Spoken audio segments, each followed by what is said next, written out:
Assalamualaikum warahmatullahi wabarakatuh.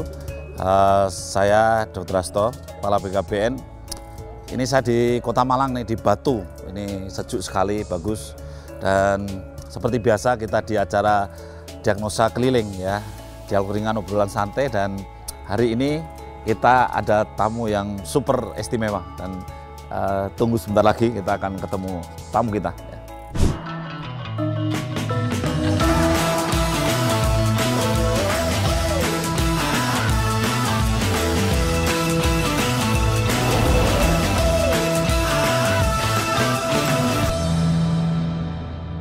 Assalamualaikum warahmatullahi wabarakatuh.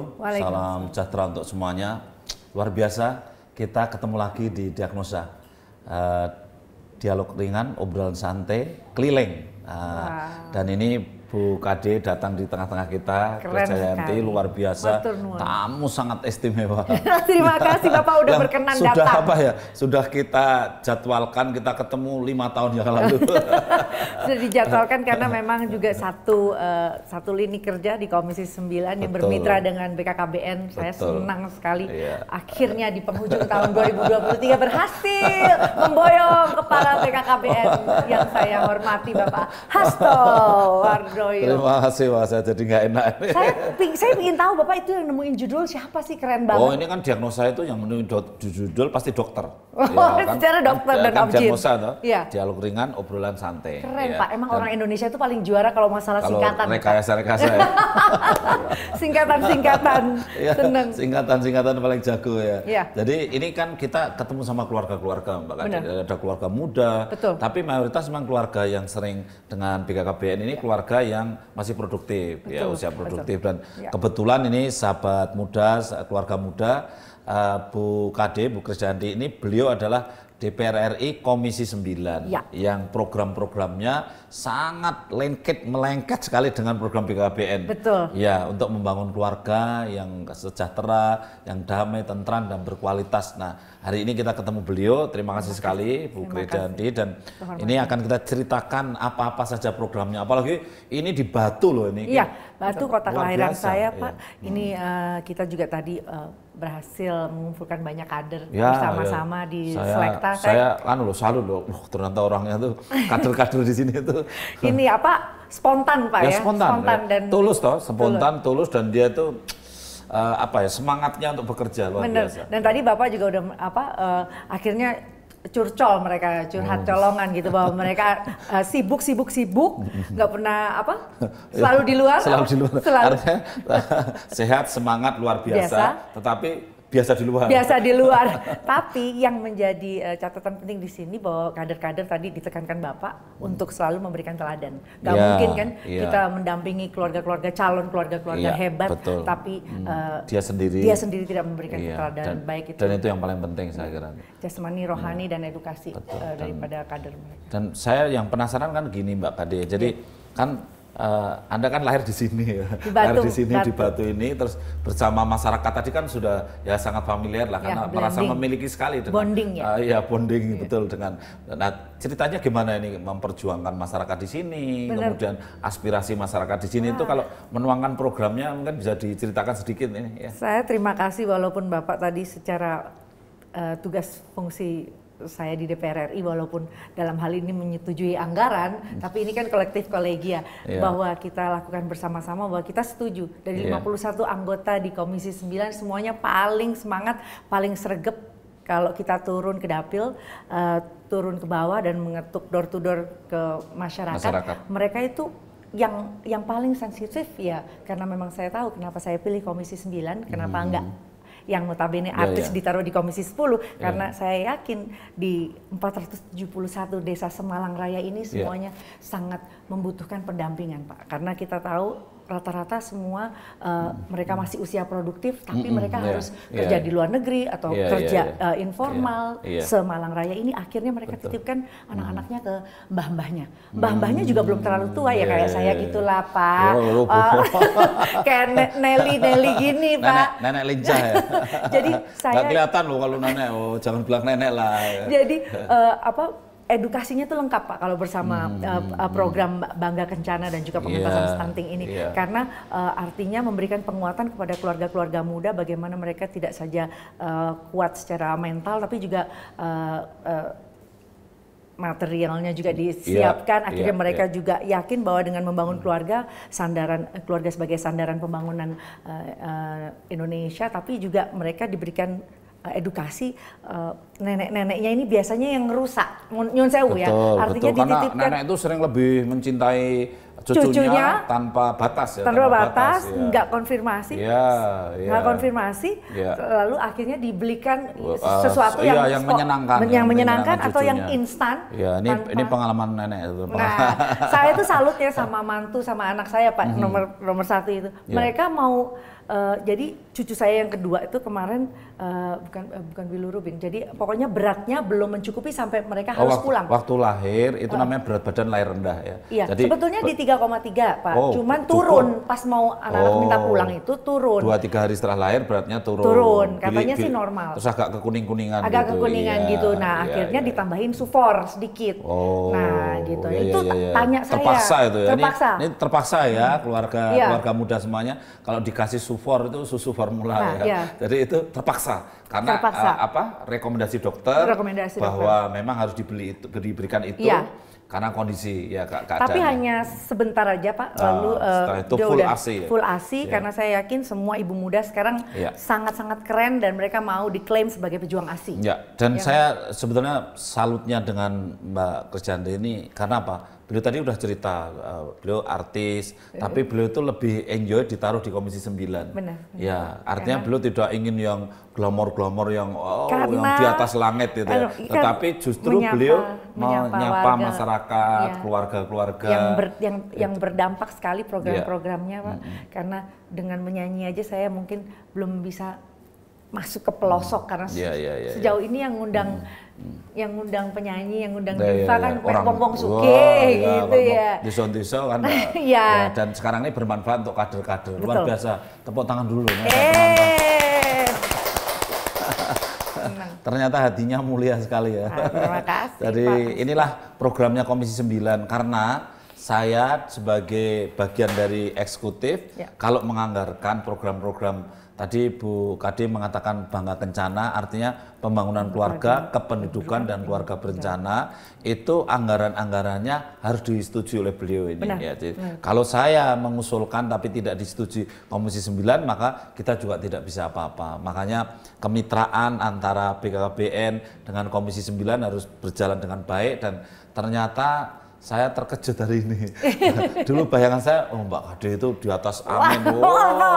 Nanti jatuhnya sakit Pak kalau dia tidak menyentuh bawah. Ternyata ibu-ibu dari desa itu luar biasa. Saya sounding dan saya kampanyekan bahwa ibu-ibu jangan sampai putus kontrasepsi. Karena Pak Hasto, Pak Kepala BKKBN itu kemarin sudah menyampaikan untuk belanja kontrasepsi aja sampai sebegitu besarnya. Paling banyak. Gitu. Jadi kalau sampai masih ada yang bayar, lapor ke saya ya gitu. Jadi kesannya tuh benar-benar negara hadir. Iya, kan yang memperjuangkan juga Mbak Kade. Jadi kalau memperjuangkan anggarannya demi masyarakat dilayani dengan gratis dan juga bahkan dimudahkan. Jadi kalau mereka misalkan ini kalau tadi bicara kontrasepsi kan ada yang kontrasepsi mantap, jadi ada yang sudah anaknya udah cukup, kemudian akhirnya disteril misalnya gitu.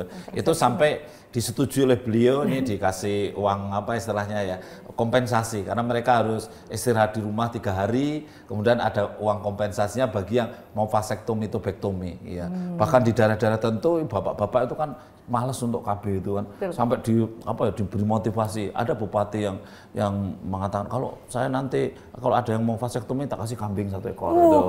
Ada yang ngasih uang 1 juta. Waktu saya jadi bupati dulu juga gitu. Saya kalau ada, siapa bapak-bapak yang mau vasektomi saya kasih kambing 1 ekor gitu. Tapi saya juga ternyata kambing saya jadi habis. Karena mau KB mau. Iya, KB mau. Berduyun-duyun orang pada mau vasektomi.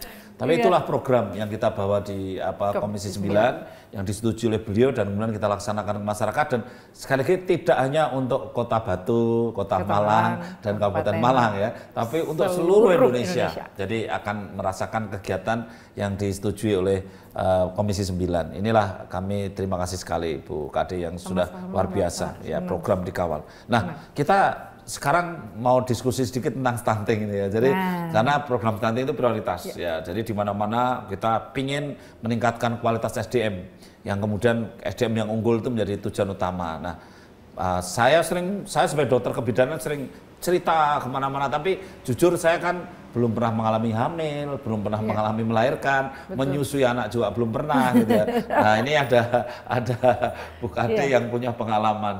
Barangkali bisa cerita, share tentang gimana ya merawat anak itu kan tidak mudah. Benar Bapak. Tidak seperti yang ada teori lah ya. Apalagi usia saya menikah dulu 20 tahun, dia 21 punya anak pertama. Pertama kali 21 ya.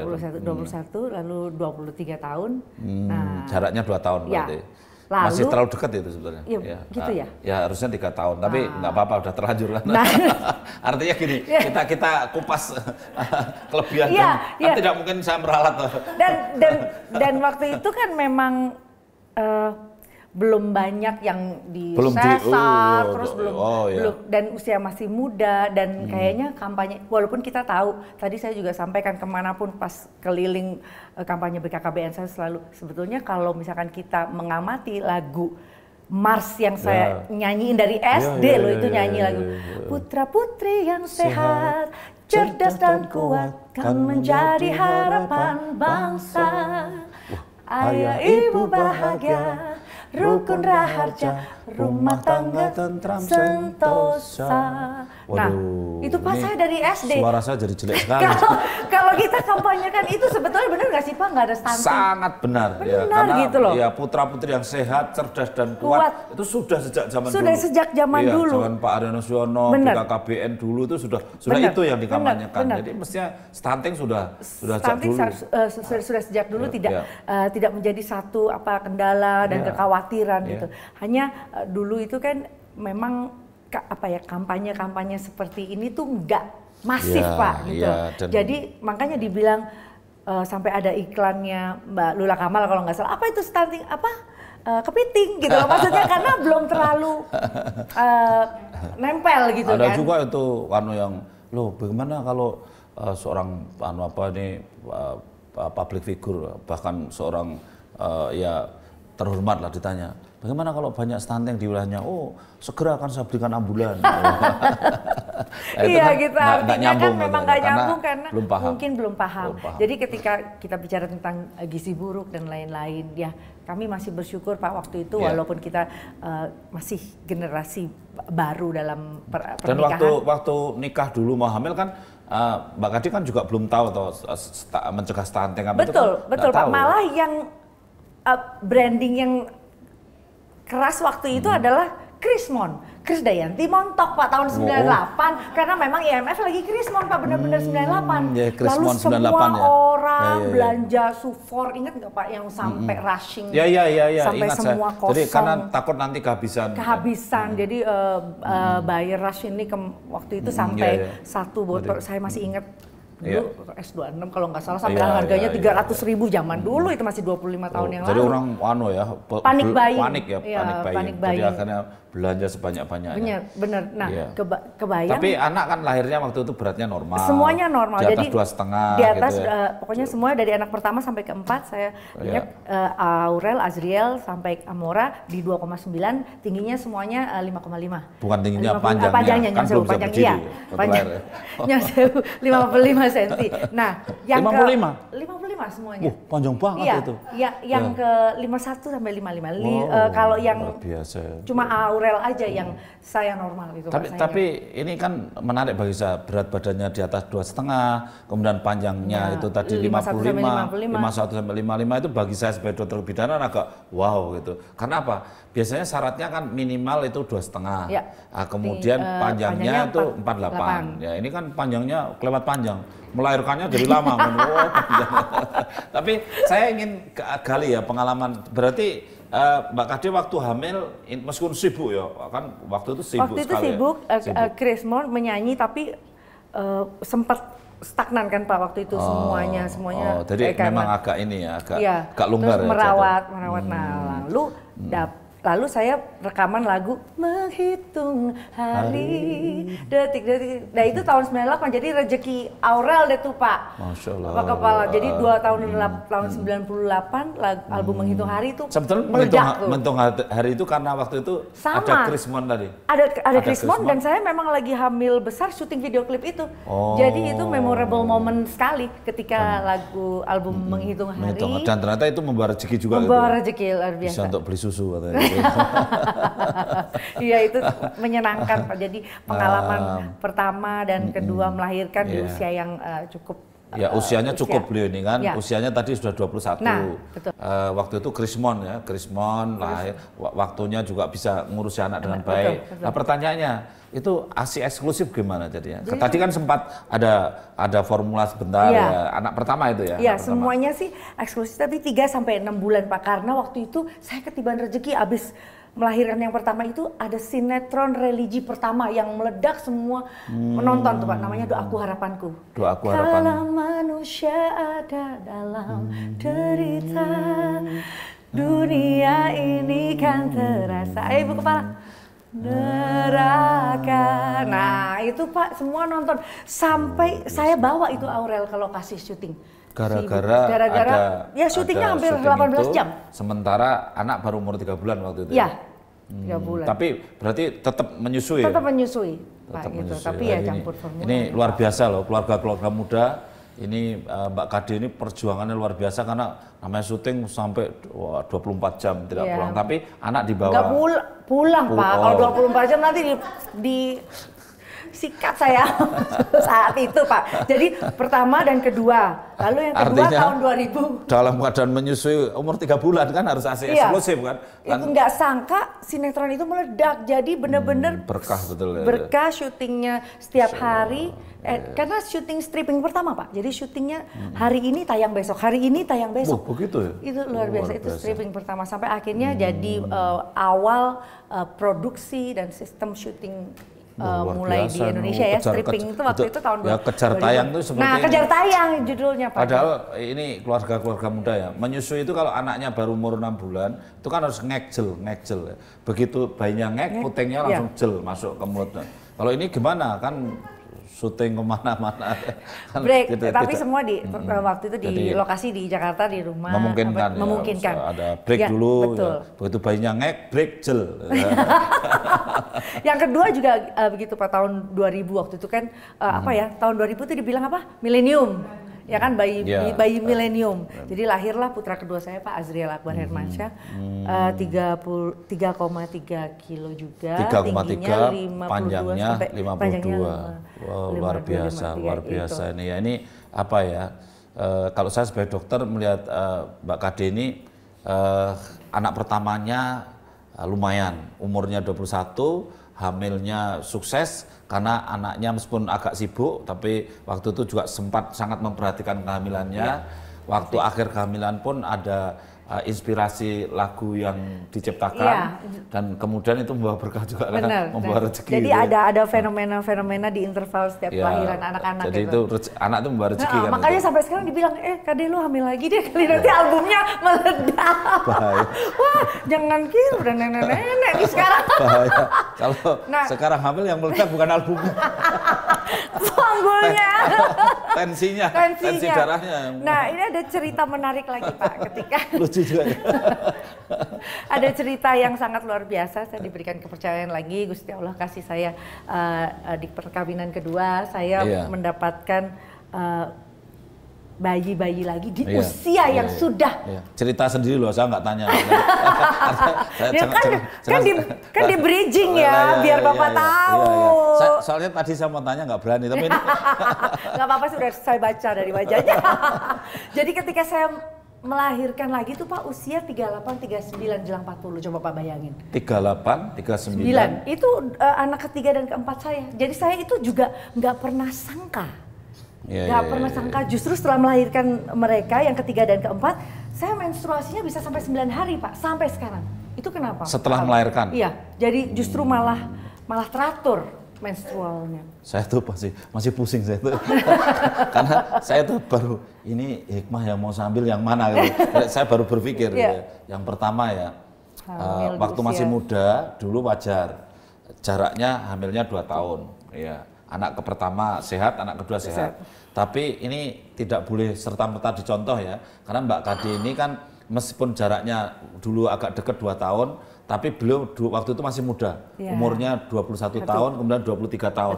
Kemudian yang kedua, beliau meskipun kerja keras, sibuk, sangat memperhatikan anak. Jadi tetap ASI diberikan. Ini karena beliau juga merasa bahwa anak ternyata juga mendatangkan berkah luar biasa. Jadi cintanya pada anak itu luar biasa lah, lebih dari yang biasa gitu ya maksud saya. Ini satu hikmah ya, sehingga mencintai, karena di keluarga itu ada fungsi cinta kasih. Jadi Mbak Kade ternyata mencintai anak itu dengan sepenuh hati. Ini luar biasa. Luar biasa, kita contoh ya semuanya. Kemudian yang kedua, kalau tadi tanya Mbak Kade sama saya, ini yang kedua itu sudah high risk itu. Akhirnya saya risiko sampai tinggi. Bingung. Ya risiko tinggi. Hamil itu tadi saya cerita sama Mbak Kade baru aja ya, kita dengan Kade tadi ya. Bahwa manusia itu diciptakan dari lemah dikuatkan, kuat dilemahkan, puncaknya 32 tahun. Tadi saya cerita begitu. Jadi kalau sudah di atas 32 tahun itu sudah mulai menua. Jadi makanya perempuan-perempuan itu tidak boleh hamil ketika sudah berusia 35 tahun. Kalau toh hamil masih bisa, tapi dapat gelar namanya KRT. Bukan Kanjeng Raden Tumenggung, tapi KRT itu kehamilan risiko tinggi. Ya, Mbak Kade ini hamilnya di usia 38.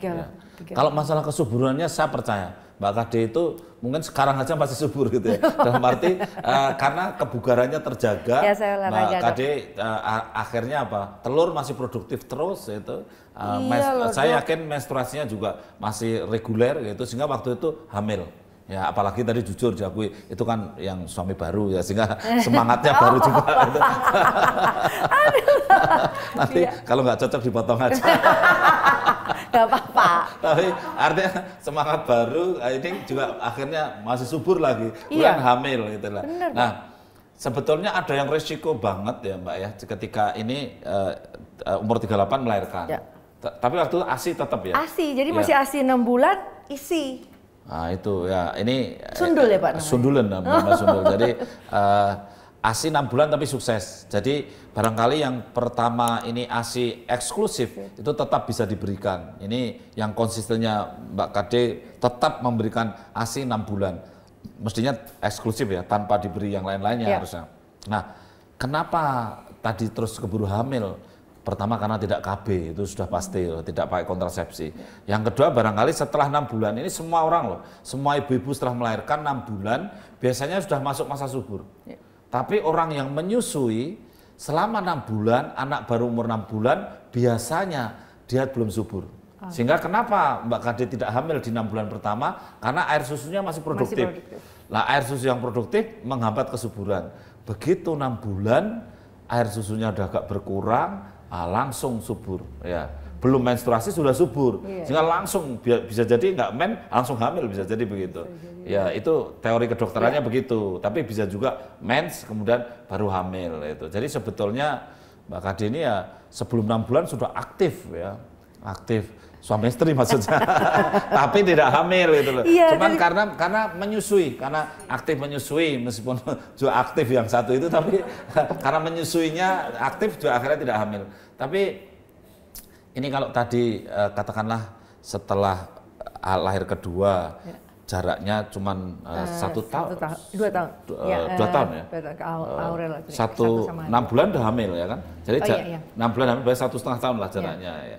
Itu memang saya yakin problemnya menyusui yang setelah di atas 6 bulan jadi tidak sukses ya. Ya ini sebagai satu perhatian. Jadi jarak kehamilan idealnya 3 tahun, tapi Mbak Kade ini perhatian lebih karena jaraknya terlalu dekat, terus semua diberikan perhatian yang lebih. Akhirnya yang 39 tahun pun lahir anaknya juga panjang badannya di atas 48, beratnya juga di atas berapa? Kalau masih ingat yang terakhir 3,3 dan itu 55. Oh, paling panjang malah 55 ya. Bibitnya panjang-panjang memang. Excellent.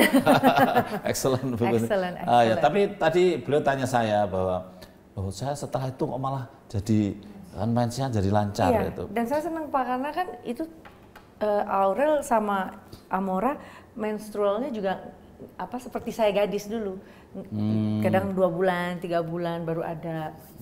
Tapi sebelum hamil, mohon maaf, sebelum nikah yang kedua itu hamilnya mennya juga nggak kacau juga. Masih juga. Berat badan nggak ada kenaikan waktu itu? Mungkin kenaikannya selalu pas hamil aja, makanya dibilang Krismon itu, Krisdayanti Montok. Tapi 1 dan 2 saya naik 30 kilo, maaf ya Pak.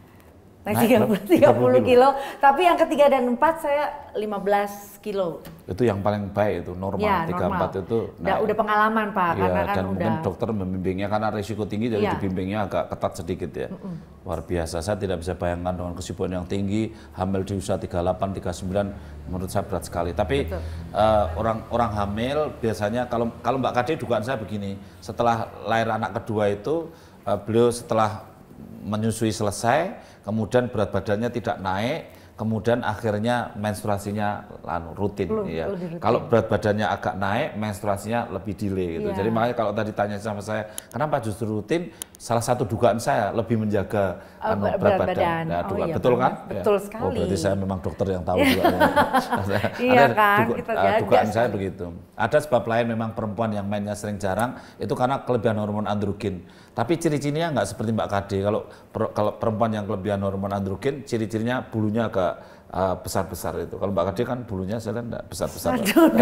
Karena ada tuh perempuan yang dokter itu biasa membaca loh, semuanya dibaca. Apalagi tadi di atas panggung dibaca pinggulnya ini sekian-sekian, aduh. Ya, saya lihat ini ada bulunya enggak ya kan. Saya karena bertanya tentang menstruasi agak ngelirik-ngelirik dikit ini, bulunya ada enggak? Tapi Mbak Kade bukan yang tipe itu, bukan tipe yang kelebihan hormon androgen. Ada itu ya, saya pernah ketemu perempuan yang bulunya agak banyak, kumisnya sering dikerok. Ya, coba ditanya apakah sering tidak menstruasi, kan jawabnya iya. Oh iya, karena hormon androgen miliknya laki-laki. Kalau perempuan agak kelebihan dikit, kumisnya muncul, bulunya muncul gitu. Oke. Jadi terjawab ya bahwa kenapa mainnya jadi rutin, karena berat badan masih slim gitu. Ya, dan nanti setelah perimenopause, mendekati usia menopause. Nah, itu pertanyaan kakak saya, Dok. Kenapa dia Yuni itu agak gobios-gobios terus? Iya, ini persis ya. Jadi orang yang perimenopause atau bahkan sudah menopause itu sering mengalami hot flashes. Dan hot flashes itu merasa panas seperti di depan tungku, jadi gobios, sumuk gitu ya. Dada ke atas ini merasa seperti panas gitu. Kadang-kadang keringat dingin gitu, kemudian tidak bisa tidur, berdebar-debar gitu ya. Jadi itulah namanya sindroma menopause. Sindroma. Jadi Mbak Kade pun ya mau tidak mau, suka tidak suka, perempuan itu pasti nanti akan masuk di usia menopause dan akan merasakan itu. Tapi banyak cara, banyak obat, banyak makanan yang bisa untuk menjaga itu. Apalagi beliau-beliau seperti ini pasti sudah merawat segalanya lah. Jadi perempuan-perempuan harus produktif karena usia perempuan itu lebih panjang daripada laki-laki. Gitu ya, Iya, dari ini program kita di Komisi 9 di BKBN ini mengarus utamakan perempuan juga, itu karena perempuan harus diberdayakan. Karena perempuan itu begitu usia 50 ke atas, populasi perempuannya banyak. Karena bapak-bapaknya banyak yang nggak ada. Iya, betul. Bapaknya udah banyak yang meninggal. Jadi perempuan-perempuan itu luar biasa. Jadi populasinya banyak. Mereka tapi tetap produktif. Ya, harus tetap produktif. Makanya kemudian kita mengedukasi perempuan-perempuan itu begitu. Ya, keluarga muda, sahabat muda, dan terutama keluarga-keluarga yang masih produktif, Ini kita terima kasih kepada Mbak Kade. Mbak Kade terima kasih sekali ya. Sama-sama. Senang sekali loh ini keluarga-keluarga muda ini, masyarakat banyak sekali. Keluarga muda dan anak-anak muda yang tadi masuk tim genre. Jadi saya titip pesan ke mereka, kan mereka sering dapat duta dari Jawa Timur, dari Kota Malang ini, walaupun kalian ditugaskan per tahunnya, tapi kalian harus regenerasi kalau bisa semakin sekarang luas. Satu desa dua loh Mbak. Dari satu desa dua genre. Jadi Malang Raya ini udah genrenya udah banyak sekali dan mereka itu luar biasa. Dan mereka aktif, mereka kayak bikin community gitu dan mereka bisa saling menebarkan kebaikan walaupun dari segala aspek apapun. Iya, dan mereka itu tanpa pamrih. Iya, benar. Karena senang kumpul yang bermanfaat. Iya, dikasih seragam aja dia merasa, waduh, aktualisasi diri langsung gitu. Benar. Bahwa saya itu diakui gitu dan itu luar biasa. Apalagi tadi yang diajak ngobrol sama Bapak di panggung kan itu mereka. Karena mereka nanti eksistensinya dengan mereka sering tampil, mereka wakil dari daerahnya, jadi generasi keren. Mereka bisa jadi MC besok-besok. Betul sekali. Betul sekali. Jadi ini teman-teman ini tahu semua bahwa alumni genre itu hebat-hebat. Ya, pinter ceramah, pinter edukasi. Luar biasa. Keren. Ya, sahabat muda, keluarga muda, terima kasih Bu Kade. Kita sampai ketemu di episode yang lainnya di Diagnosa, dialog ringan, obrolan santai. Wassalamualaikum warahmatullahi wabarakatuh. Minum dulu Bu, karena ini ada sponsornya Bu, ada tulisan. Itu Bu. Saya sering Bu, kalau ini nggak sempat minum diralat sampai rekaman berikutnya cuman khusus minum itu.